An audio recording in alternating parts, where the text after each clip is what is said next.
Bienvenue à toi dans l'analyse de mon rendez-vous avec Jennifer. Donc, je veux m'assurer que tu as bien lu la conversation Tinder, que tu as bien lu la conversation SMS parce que j'avais déjà commencé à sexualiser avec elle. Euh, on a commencé à parler ensemble le samedi soir, je crois que je suis son numéro dans la soirée. J'ai dû l'écrire le dimanche, lundi. On a dû se rencontrer, on s'est rencontré le mardi, il me semble, mardi ou mercredi. Donc tu vois, c'est vraiment important que tu continues à écrire entre chaque jour, entre quand tu prends son numéro de téléphone et le rendez-vous pour vraiment être dans son esprit, qu'il y ait une vraie continuité et que ce soit cohérent parce qu'un rendez-vous avec une fille, c'est pas comme un rendez-vous avec un banquier. Alors, qu'est-ce que j'ai fait? Ce rendez-vous, il est un peu spécial parce que je sexualise beaucoup et très facilement grâce au jeu des questions. Tu as pu le voir dans les SMS, et tu as pu le voir quand j'ai commencé le rendez-vous avec elle, c'est que en SMS, je lui ai envoyé un petit pochon, un petit pochoir là, un petit pochon, avec, en me disant ça c'est notre rendez-vous. Et ça l'avait intrigué.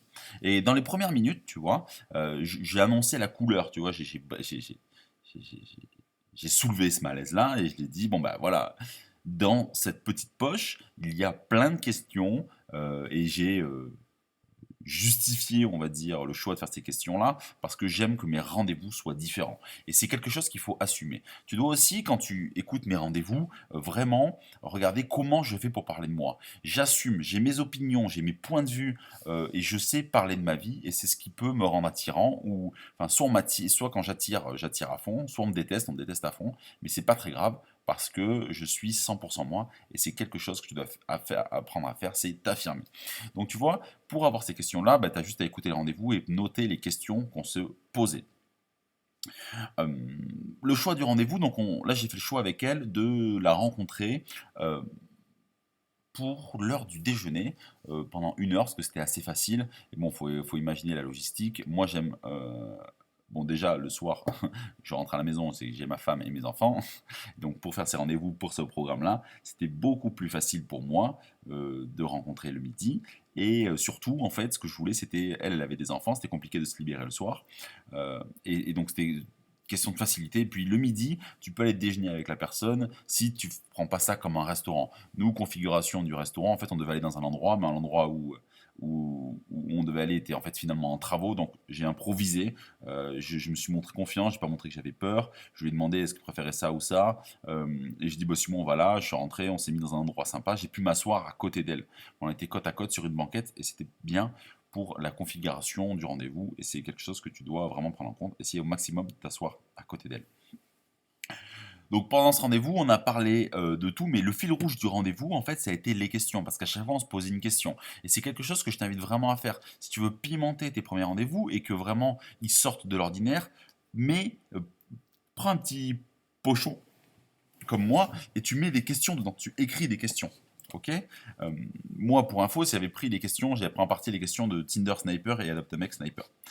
Voilà, donc tu prends ces questions-là et tu dictes la règle du jeu et tu justifies le fait de vouloir faire ça pour changer des premiers rendez-vous traditionnels parce que ça te fait chier. Alors je passe peut-être pour le mec qui a plein de rendez-vous, qui les enchaîne, mais je m'en fiche en fait parce que je suis 100% moi. Et ce qui est très important, c'est que tu sois vraiment 100% toi. Et c'est le fait d'être convaincu que ce qui tu es est bien qui va faire que la fille va être attirée.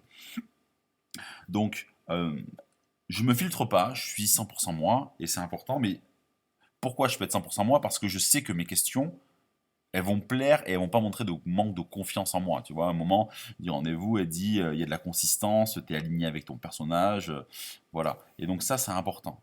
Et, et vraiment, tu dois voir, tu vois, elle rigole, elle me dit qu'elle aime bien ce jeu, elle dit que ça change, et vraiment, tu dois être focus sur tes premiers rendez-vous à apporter quelque chose de différent à la fille.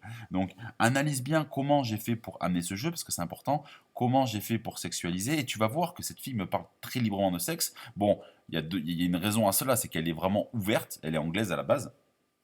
Les anglaises sont, on va dire, plus ouvertes que les françaises. Euh, et vraiment, elle est très,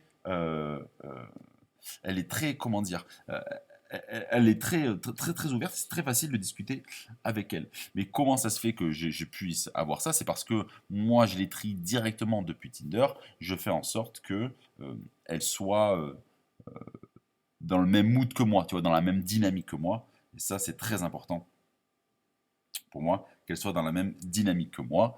Que quand je balance un pic, elle me rebalance un pic, quand je la vanne, elle prenne bien, et puis elle n'hésite pas à me vanner.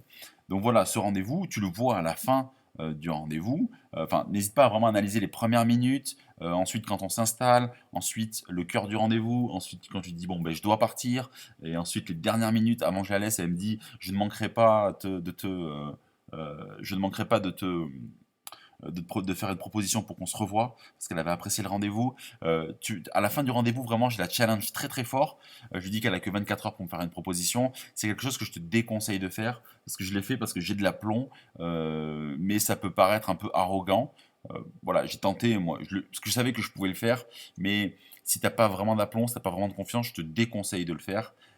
L'idée vraiment, c'est que ce que tu as vu, tu vois, si tu as regardé mes autres rendez-vous, c'est que à la fin, je parle toujours de se revoir. Et ça, c'est quelque chose qui est très important parce que c'est quelque chose qui va te faciliter le fait de revoir la fille. Et tu vas pouvoir voir comment elle se positionne avec toi.